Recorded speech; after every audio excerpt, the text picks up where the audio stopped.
нәрсенің керегі жоқ шаршадым. Басымда ұйып тұрып алды әлемдегі бар сағым.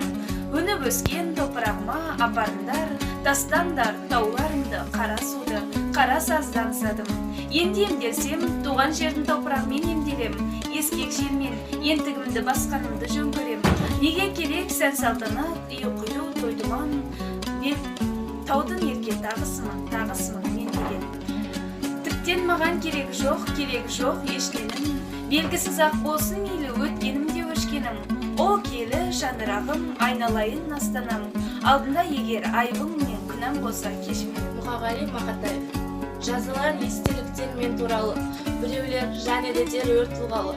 Біреулер тұлпар еді дер де мүмкін, бүтін желмей кеткен бір ер тұрманы. Аңызға байтар мүмкін қылығымды ұнатқан жылынуды. Жақсы көргендер мүмкін жылынуды, әйтеуір қазбас бұлық шылығымды. Жоқ жанды қиған емес жамандауға, сол үшін рахмет адамдарға.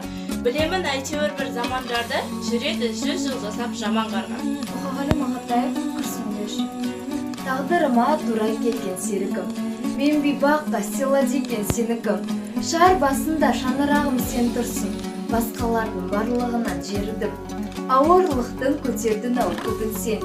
Сенен келіп қуат алдым жеңілсем, сен жер болып, нөсер болып төгілсен. Шығыласың, қара бұлт боп көрінсен. Мен түн болсам, сен таң болдың жанатқан. Мені қола сені шойын жаратқан. Мен ашуда, сен ақылсын нәратқан. Сен адамсың, мен аждаһа заратқан. Білемін ғой, білмейді деп жүрсің бе? Түсінемін кеудендегі дүрсілге. Оны ашада жұрт көзіне жасырын. Күрсінбеші, жалынамын күрсінбе.